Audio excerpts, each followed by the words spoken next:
The Last Fire Between Us. Prologue. The Night of Rings.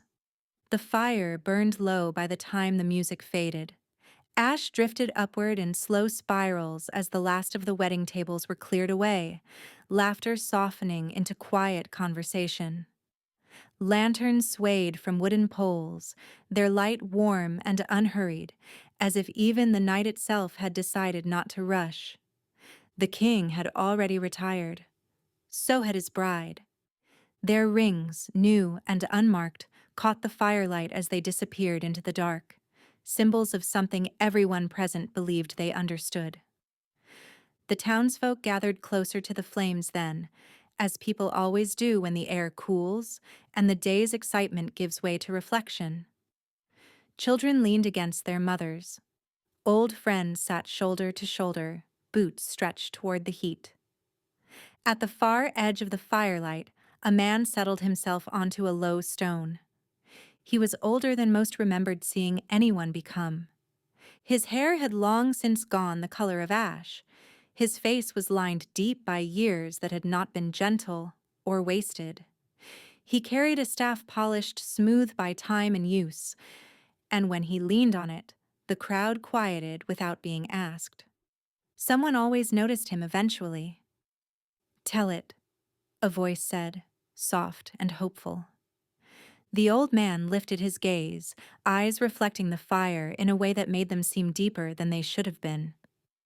"The ring story?" a child asked.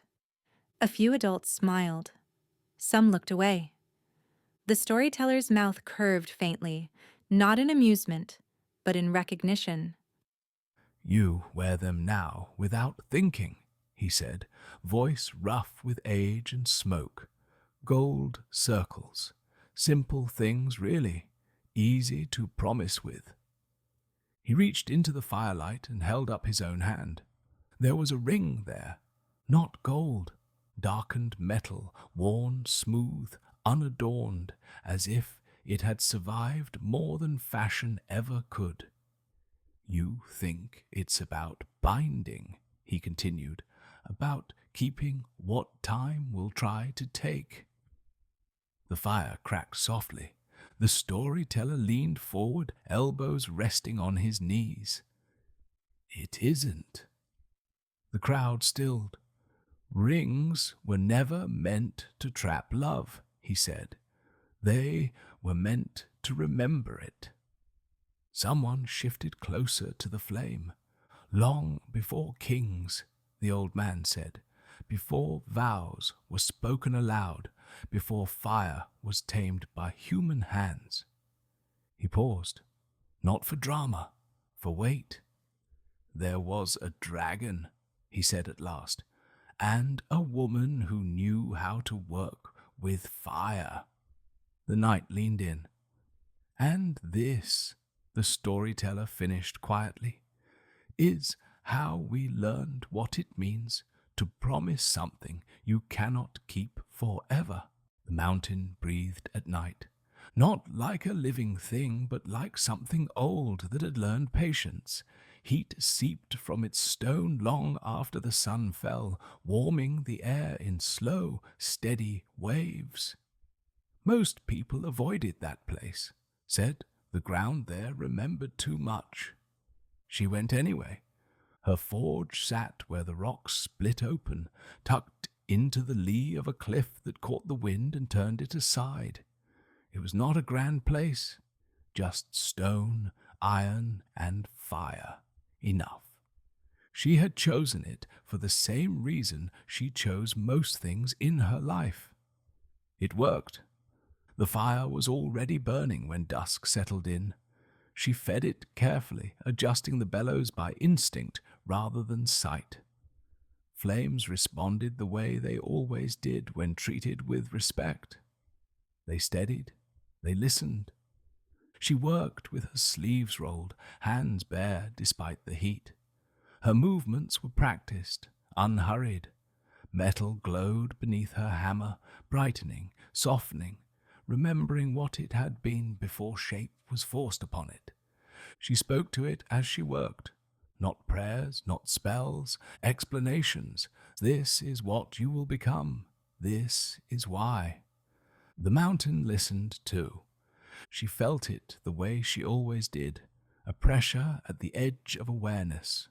Not fear, not danger, presence. She had felt it for years now. At first, she had thought it was the forge itself, the way heat settles into the bones after long days, the way silence deepens when the world grows thin. But the feeling had weight, direction, attention. She did not turn around. Turning too quickly felt rude somehow, like interrupting a thought not yet finished.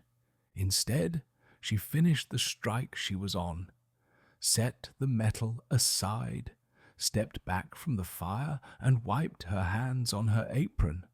Only then did she glance toward the tree line. Nothing moved. The forest beyond the forge lay quiet, shadows layered deep between the trunks. The wind shifted, carrying the scent of pine and stone and something warmer beneath it. Not smoke, not ash, something older.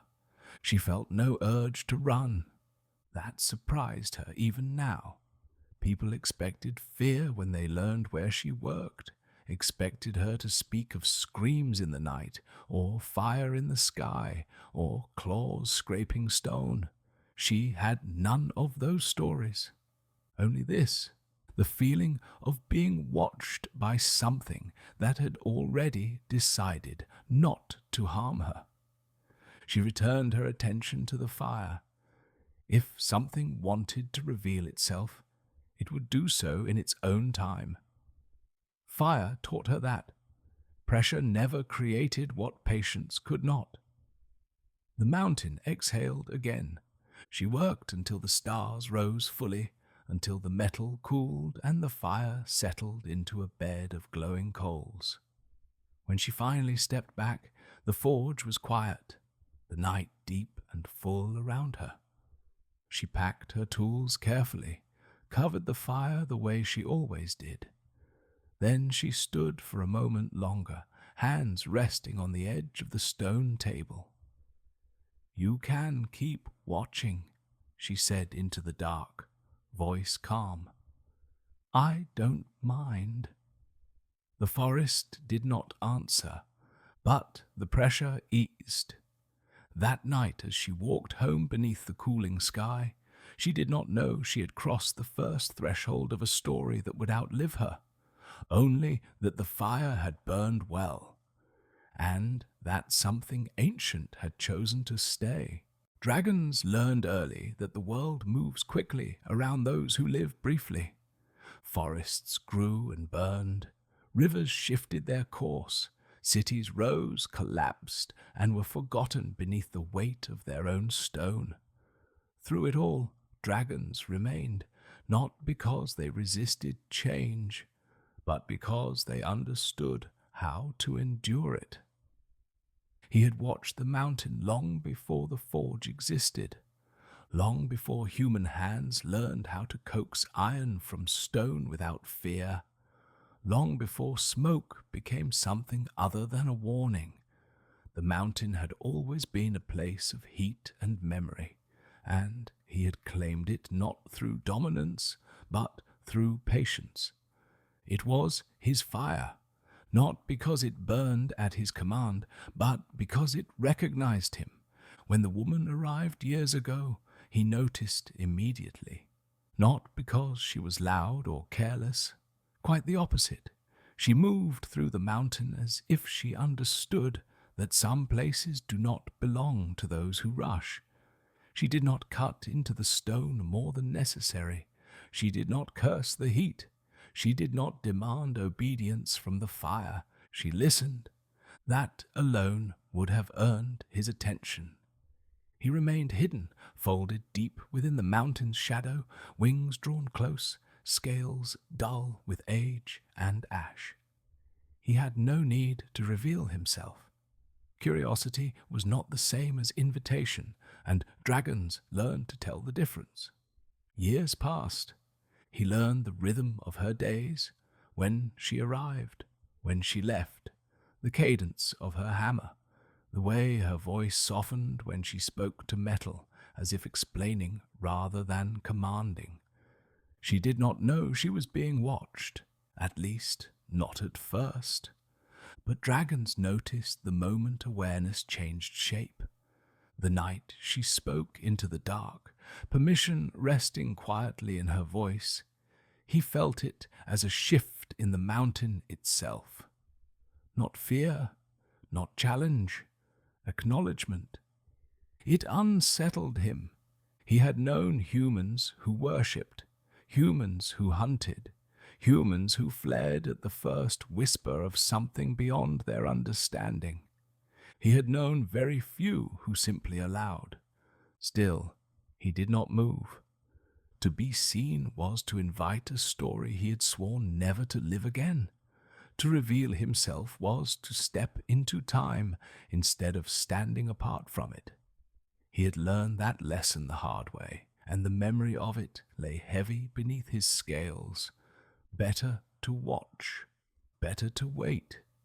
Yet waiting had its cost.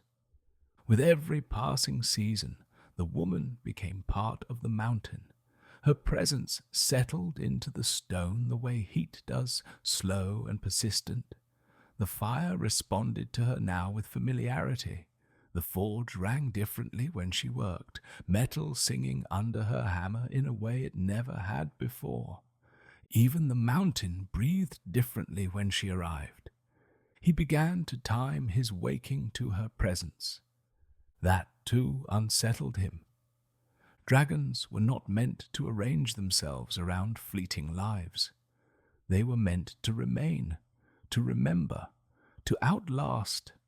And yet, when she was absent, the mountain felt quieter. Not empty, just less.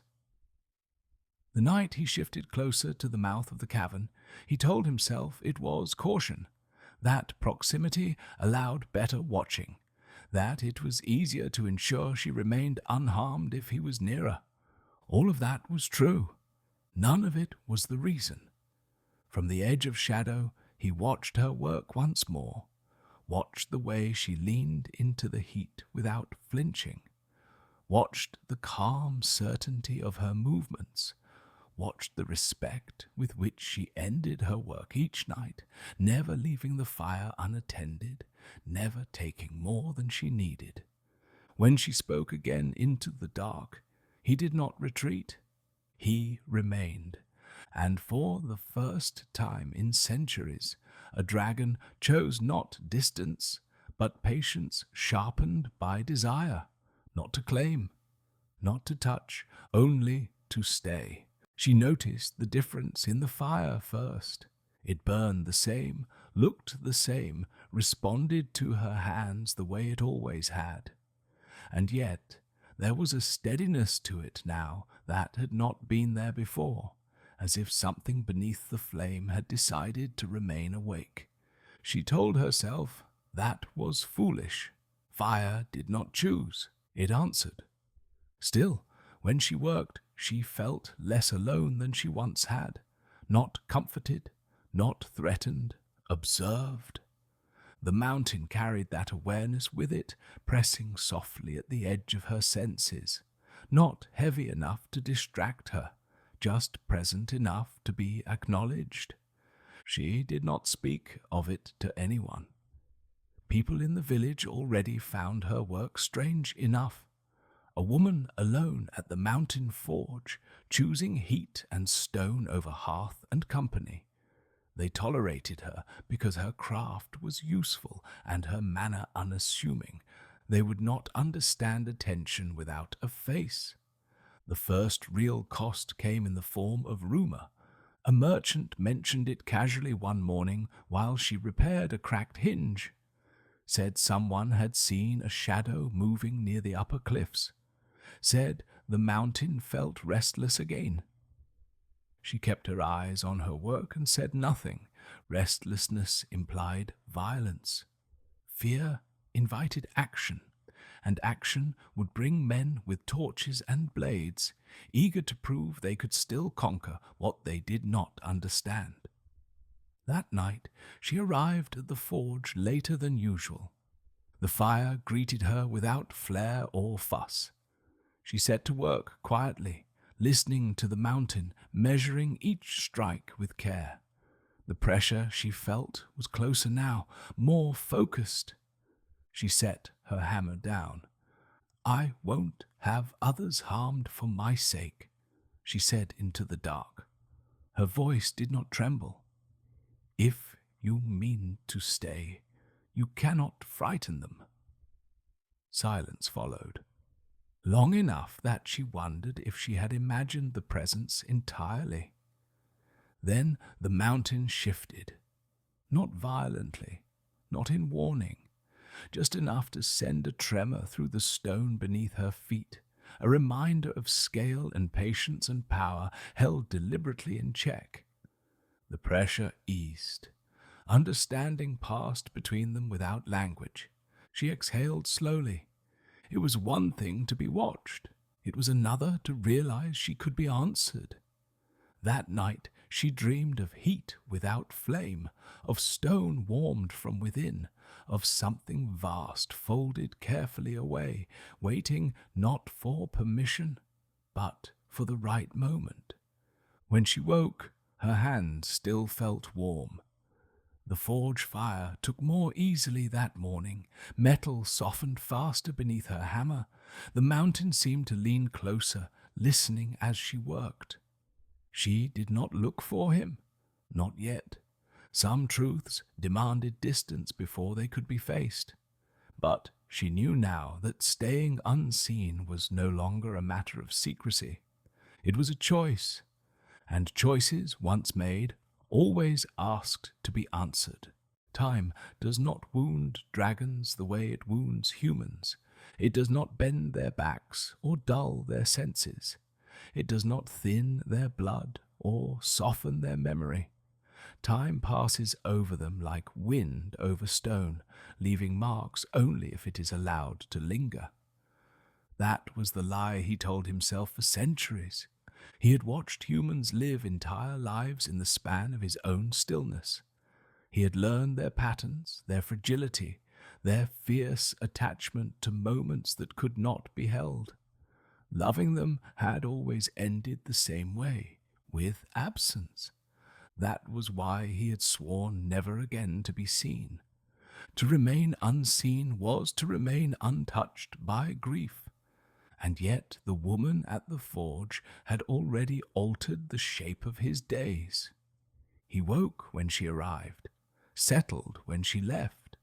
The mountain itself adjusted to her presence, heat shifting through stone in subtle ways that even he had not anticipated. She was changing his fire. That was dangerous. Fire remembered those who shaped it. Stone remembered those who listened. Dragons remembered everything. He retreated deeper into the mountain for a time, folding himself into chambers that had not felt his presence in decades. He told himself distance would dull the pull, that patience would reassert itself. It did not. The mountain grew restless without her. The fire cooled too quickly. The long, quiet hours stretched thin, filled with awareness rather than peace. When he listened for her footsteps and did not hear them, something tight and unfamiliar settled beneath his scales. Concern. That was when he understood the truth he had been avoiding. He had already stepped into time. The woman returned at last, later than usual, carrying the weight of a longer walk and a heavier day. He felt her before she reached the forge, the mountain recognizing her approach the way it always did. He remained hidden, but the distance felt wrong now, not safe, not sufficient.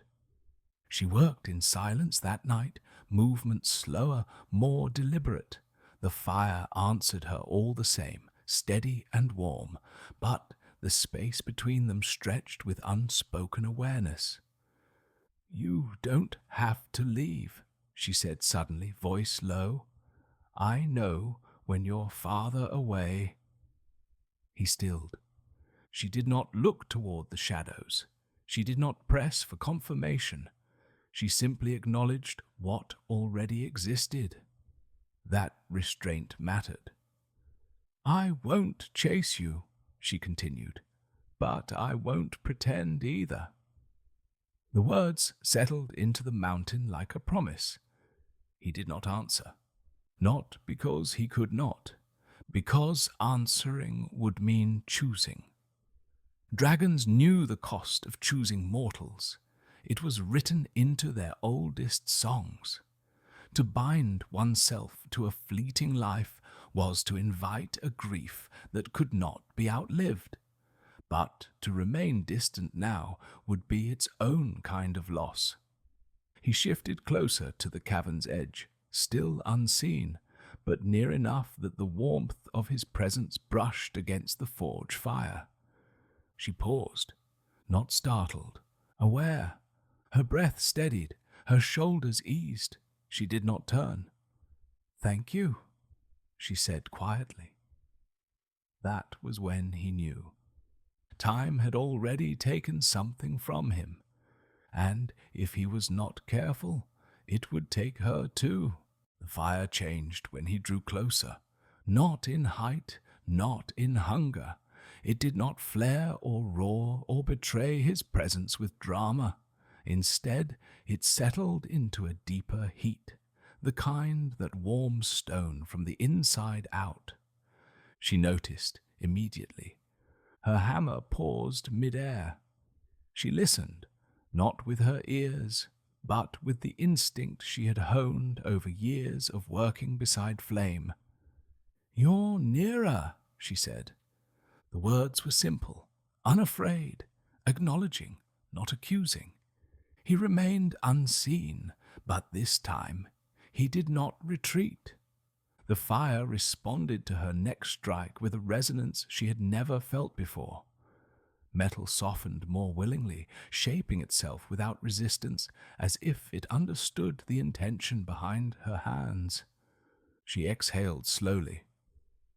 "I don't know what you are," she said, "but you understand fire." That was enough. He allowed a fraction of himself to surface, not his body, not his form, only presence, concentrated and deliberate. The mountain warmed.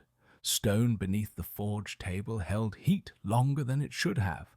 The air thickened, not with smoke, but with awareness. She set her hammer down carefully. "You don't have to speak," she said. "I know the difference between listening and asking." That restraint cut deeper than any blade ever had. He had known humans who demanded answers, who shouted into the dark until fear echoed back at them. He had known very few who understood silence as its own kind of respect. Fire shifted again, not answering her words, answering her presence. She held out her hands toward the forge, palms open, feeling the warmth rise without burning. Her breath caught just slightly at the steadiness of it. "This is yours," she said quietly. "The mountain, the fire. I've always known that." She waited. He could feel the moment pressing against him, time stretching thin around the edges.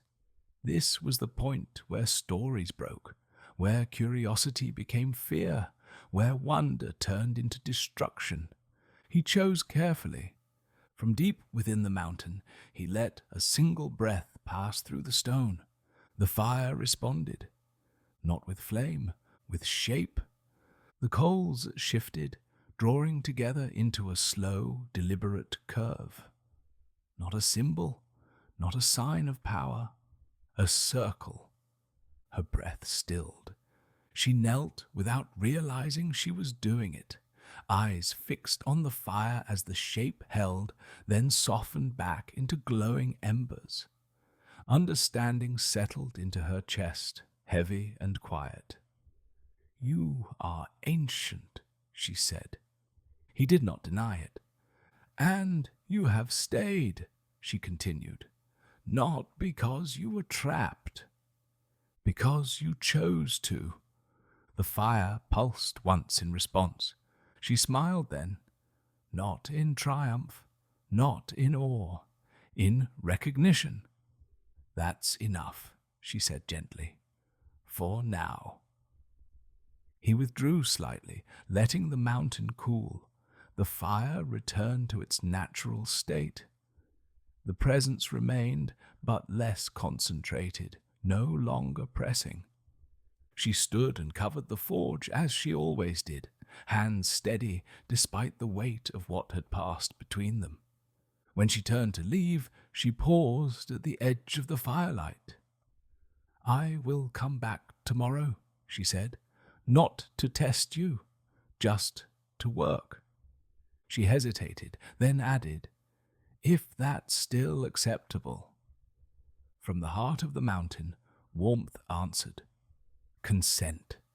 She nodded once and stepped into the night, heart full and careful all at once. Behind her, unseen and unmoving, a dragon remained awake long after the fire dimmed. Not because he was guarding his mountain, but because for the first time in centuries he was waiting for someone to return. She arrived earlier the next day. The sky had only just begun to pale, the stars fading reluctantly as dawn crept over the mountain. The forge was cool when she reached it, stone holding the memory of warmth, but none of its immediacy. She lit the fire herself. That mattered. Flame caught slowly, responding to her patience the way it always had. As the coals brightened, she felt the familiar pressure return, nearer now, attentive without being heavy. "I wasn't sure if you would stay," she said, adjusting the bellows. "You don't owe me anything." The mountain did not shift. The air remained steady. Then, for the first time, she heard his voice. It did not echo. It did not rumble. It came from everywhere at once, woven through stone and heat and breath. "I stayed," he said. She froze. Not in fear, in stillness, as if movement might fracture the moment. "You speak," she said finally. "Yes." The word carried weight, not pride. She swallowed, then nodded to herself, grounding in the familiar rhythm of work. "Then we can talk, if you wish." Silence followed, thoughtful rather than empty. "Words shape things," he said at last. "That is why I have avoided them." She considered that. "Fire shapes too." "Yes," he agreed, "but fire does not name." She glanced toward the shadows beyond the forge, heart steady despite the awareness blooming in her chest. "Is that why you haven't told me what you are?" "Yes." She accepted that more easily than she expected. "Then I won't ask for your name," she said. "Not yet." The pressure eased slightly, like a held breath released. "You understand more than you should," he said. She smiled faintly. "I understand tools and timing." She worked as they spoke, the sound of hammer on metal filling the spaces between words. His voice did not interrupt her rhythm. Instead, it settled into it, as if he had always belonged there. "I know you are not human," she said. "I know you are old, and I know you have chosen not to be seen. Yes. I also know you listen. Yes." "That's enough," she said. Another pause, longer this time. "You have not given me your name," he observed. She shrugged lightly. "Names invite claims. You seem careful about those." A sound passed through the stone then, not laughter, but something close. You are correct, he said. Names are not given lightly. Then we will do without them, she replied, for now. He considered her, unseen and vast, measuring not her courage, but her restraint. That is acceptable, he said. They fell into a comfortable quiet after that, the kind that grows between those who do not need to fill space to feel present. She worked until the sun cleared the ridge, light spilling across the stone. When she finished, she wiped her hands and stood listening. Tomorrow, she said, if you are still willing. I will be, he replied. She paused at the edge of the forge, then added softly, Thank you for trusting me with your voice. Silence followed, but it was warm. She felt him before she saw anything, not as pressure this time, but as warmth that did not come from the forge. The stone beneath her feet held heat unevenly now, as if something vast had shifted its weight nearby. She did not turn.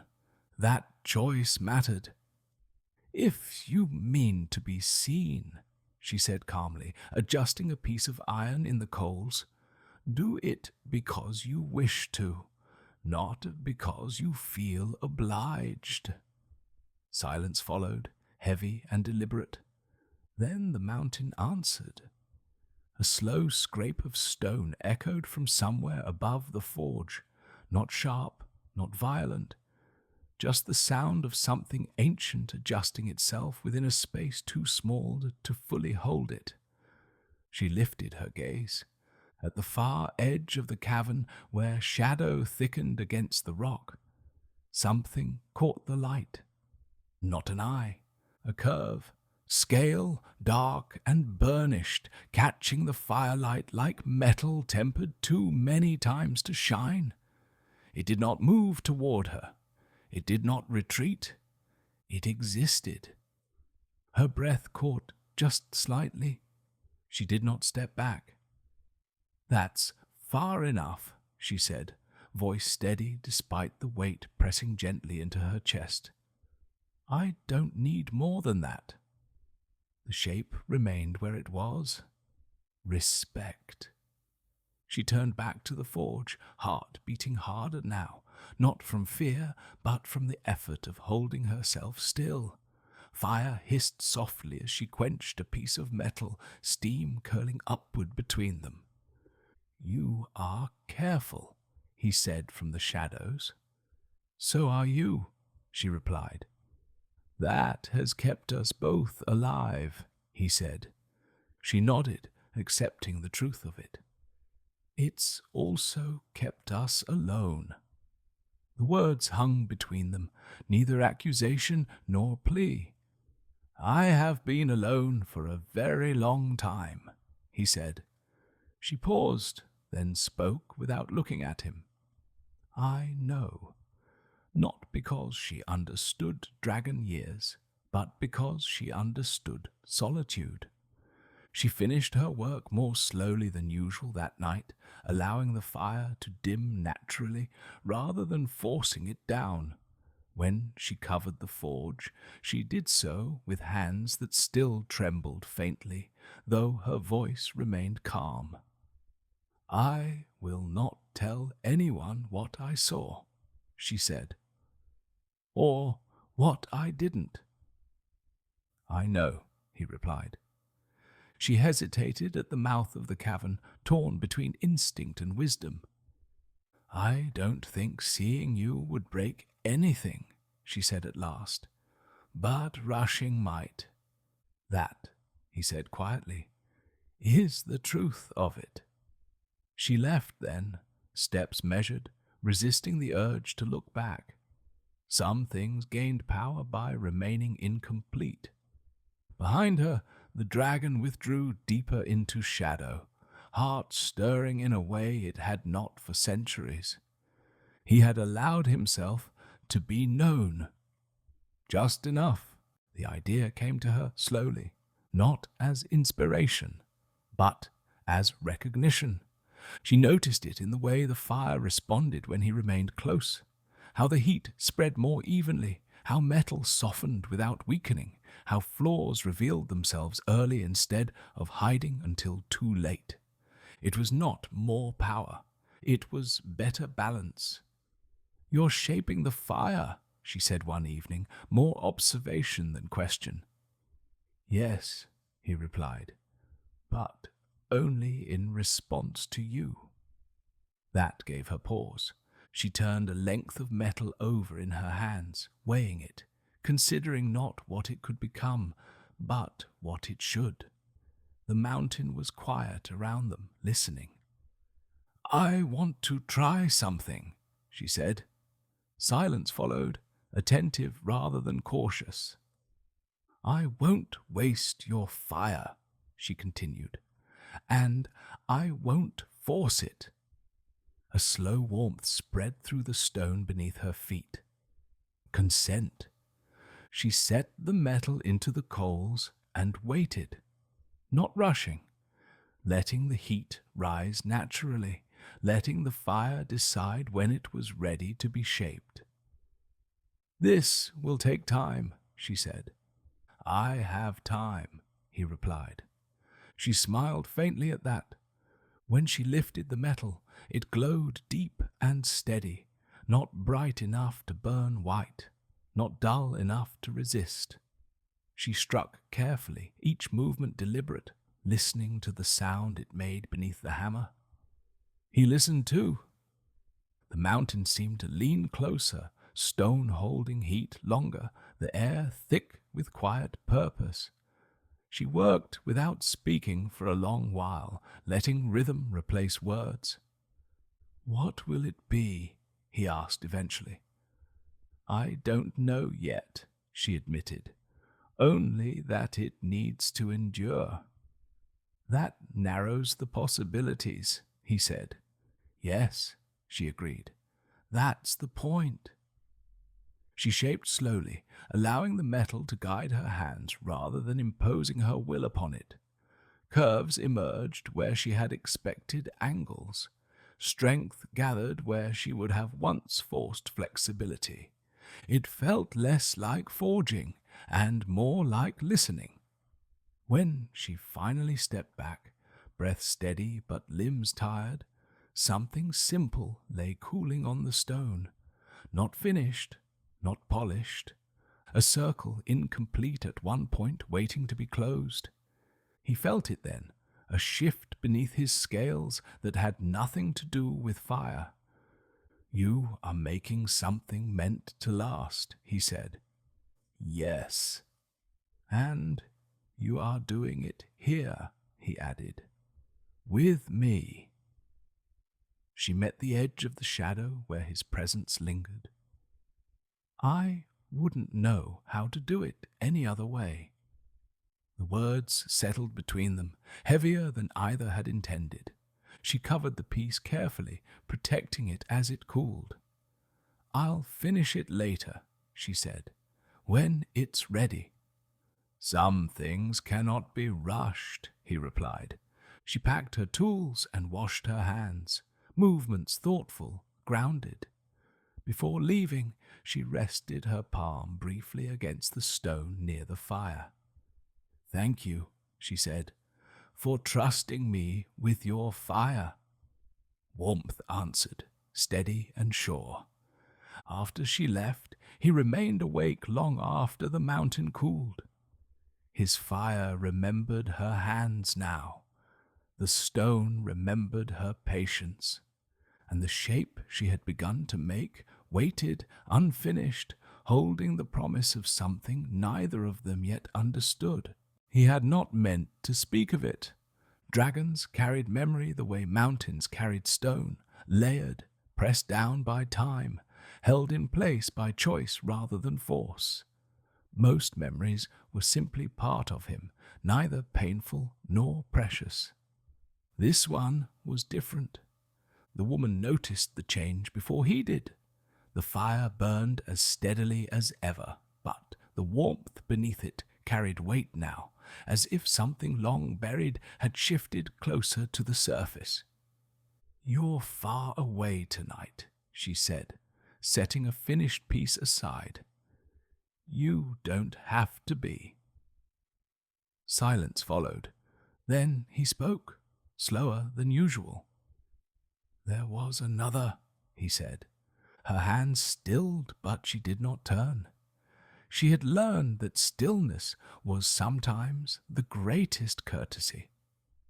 "A long time ago," he continued, "before I understood the cost of being known." She waited. "She was human," he said, "as you are." The mountain seemed to hold its breath.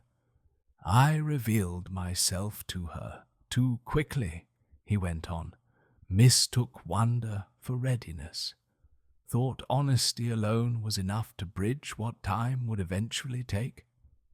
She felt the truth of that settle into her chest, heavy but clear. "I loved her," he said. The words were simple, unadorned. They did not shake with regret or swell with longing. They existed, solid and permanent. "And when she aged," he continued, "I tried to stay unchanged. I told myself that watching was the same as remaining, that presence could replace shared years." The fire dimmed slightly, as if listening more closely. "I was wrong." She swallowed, then spoke gently. "What happened?" "She died," he said, "as humans do, not violently, not unfairly, simply, completely." The mountain exhaled. "I outlived her grief," he said, "but not my own." She turned then, facing the shadows without fear. "That is why you stayed hidden," she said. "Yes." "Not because you did not care," she added, "but because you cared too deeply." The truth of it rang through the stone. "You are shaping something meant to last," he said, returning his attention to the forge, "and I am afraid of what it might ask of me." She approached the fire slowly, keeping her movements visible, respectful. She rested her hands near the warmth, grounding herself in what she knew. "I am not asking you to promise forever," she said. "I am not asking you to change what you are." She glanced toward the shape cooling beneath its covering. "I am asking you to let this be what it is. Nothing more, nothing less." The mountain warmed beneath her feet. "You do not yet know how long your life will be," he said quietly. "No," she agreed, "but I know how I will live it." That mattered. He felt it settle into him, not as challenge, but as truth. Fire remembered honesty, stone remembered patience, dragons remembered everything. And for the first time since his loss, the memory did not drive him back into shadow. It stayed, and it made room. She returned to the forge with purpose the next evening. Not urgency, not expectation, just certainty, quiet and grounded, the way she approached anything that mattered. The unfinished piece lay where she had left it, metal cooled and dark, holding the memory of heat without needing it renewed. She uncovered it carefully. The circle waited. He felt the moment she touched it, a shift that traveled through stone and fire alike. Not alarm, recognition. "You came back," he said. "Yes," she replied. "It's ready." She set the piece back into the coals, not to soften it, but to warm it just enough to respond. The fire rose willingly, steady and even, shaped by both her hands and his presence. "This will be the last time," she said quietly, eyes on the metal. "After this, it will be what it is." "That is how all things are finished," he replied. She worked slowly, bringing the open ends together with care, aligning them without forcing. When the circle finally closed beneath her hammer, the sound rang clear and true, carrying through the mountain like a held note finally released. The fire did not flare. It settled. She quenched the piece gently, steam lifting in a slow spiral before fading. When she lifted it, water dripping from its surface, the ring was complete. Simple, unadorned, strong. Not beautiful in the way ornaments were beautiful, beautiful in the way tools were. She set it on the stone and stepped back, studying it with a craftsman's eye. "It will endure," she said. "Yes," he replied, "because it was not made to impress." She smiled at that. She cleaned the ring carefully, smoothing its surface, rounding its edges until it would sit comfortably against skin without catching or cutting. When she finished, she held it up to the firelight. "I did not make this to bind you," she said, speaking clearly, intentionally. "And I did not make it to bind myself." "Then why?" he asked. She considered the question before answering. "Because memory needs a shape," she said, "and because time respects circles." The truth of that settled deep within him. She slipped the ring onto her finger, not ceremoniously, not reverently, simply as one would place a tool where it belonged. He felt it then, not ownership, not claim, connection. Something old within him shifted, not tightening, but aligning. The fire warmed, responding not to desire, but to balance restored. "You understand what this means," he said. "Yes," she replied. "It means we choose, this knowing it will end." Silence followed. Then he spoke, voice steady despite the weight beneath it. "And if I cannot remain unchanged," she met the shadow where his presence gathered, "then you will change honestly, as all living things do." The mountain held them in that truth, stone warmed from within, fire glowing low and constant.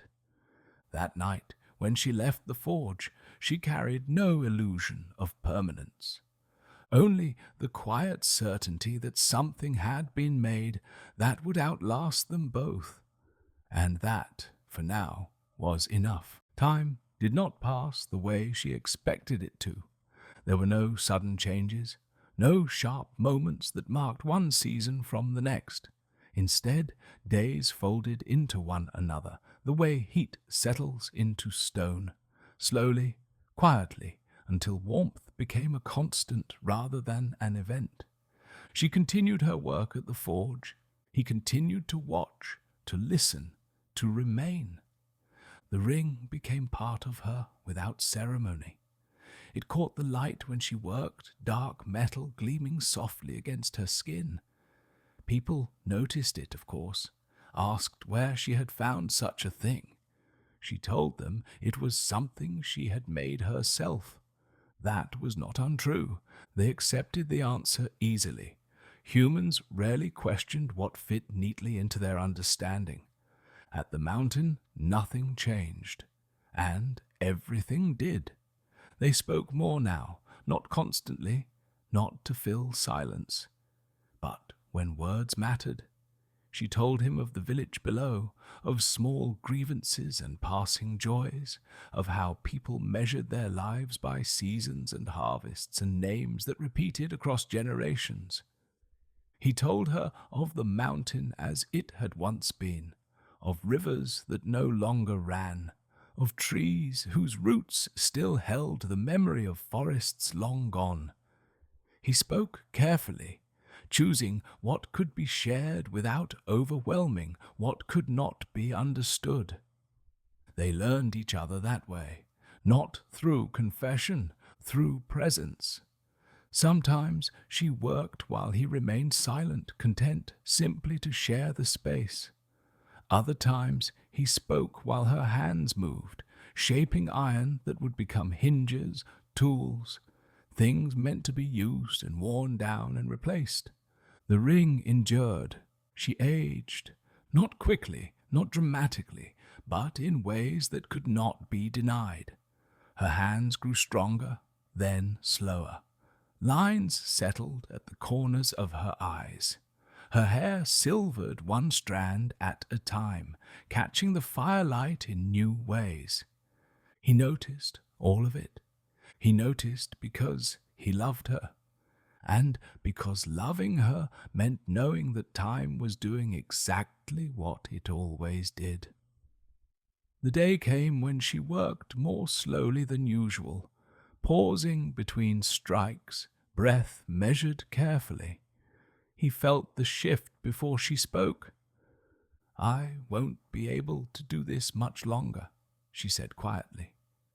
"I know," he replied. There was no sorrow in his voice, only truth. She set her hammer down and rested her hands on the stone, feeling the warmth beneath her palms. "I don't regret it," she said, "any of it." "Nor do I," he answered. That mattered more than comfort ever could. The fire burned low that evening. She sat beside it instead of working, the ring warm against her skin. The mountain held steady around them, as it always had. "I think," she said after a long while, "that people will forget why they wear these." He considered that. "They will remember the shape," he said, "even if they forget the reason." She smiled, tired but content. "Then maybe that's enough." He stayed with her until the stars rose, until the fire cooled and the mountain exhaled into night. When she finally left, her steps slower now, he did not follow. Some moments did not need watching. They only needed to be honored. The last night came quietly. There was no omen in the sky, no sudden stillness in the mountain. The fire burned as it always had, steady and low, its warmth familiar against stone that had learned her presence by heart. She arrived before dusk. He felt her immediately and knew this time was different, not because she was weaker, but because she was complete. There was no urgency in her steps, no hesitation in her movements, only intention. She did not work the forge that night. Instead, she sat beside the fire, hands resting in her lap, the ring dark and smooth against her finger. She looked tired, but peaceful, the way people do when they have already made peace with the shape of their life. "You stayed," she said softly. "I would not leave tonight," he replied. She nodded, satisfied. "Good." They sat in companionable silence for a long while. The mountain breathed around them, heat lingering in stone, the fire glowing without needing to be fed. "I think people will change the meaning," she said at last. "Yes," he answered. "They always do." "They will say it is about ownership," she continued, "about permanence, about keeping." "Yes," she smiled faintly. "But it won't be. Not really." "No," he said. "It will be about choosing, even when time refuses to agree." She lifted her hand then and slid the ring free. The metal caught the firelight one last time, warm from years of wear. "This belongs to you now," she said, setting it carefully on the stone between them. "Not to keep me, just to remember." He felt something in him shift, old and deep, like stone settling after a long strain. "I will remember," he said. She reached out, resting her palm against the warmed rock beside the fire. "Teach them," she said, "when I'm gone." "I will," he promised. She leaned back against the stone, eyes closing, breath steady. The fire dimmed naturally, coals settling into a soft glow. The mountain held them both, ancient and patient. When her breathing slowed and finally stilled, there was no pain in it, no struggle, just the quiet end of a life lived fully. He did not burn the mountain. He did not rage against the sky. He gathered her gently, returning her to the stone and fire she had loved, letting the mountain take her back into itself. He placed the ring where humans would one day find it and understand only part of its meaning. And then he waited. Years passed, generations came and went. Humans learned to shape metal more easily, learned to speak promises aloud, learned to place rings on fingers without knowing why the shape felt right, only that it did. Dragons faded from memory, but the fire did not forget. And now, the old storyteller leaned closer to the campfire, his voice soft as the embers settled. The crowd around him listened in silence, the warmth of celebration fading into something deeper.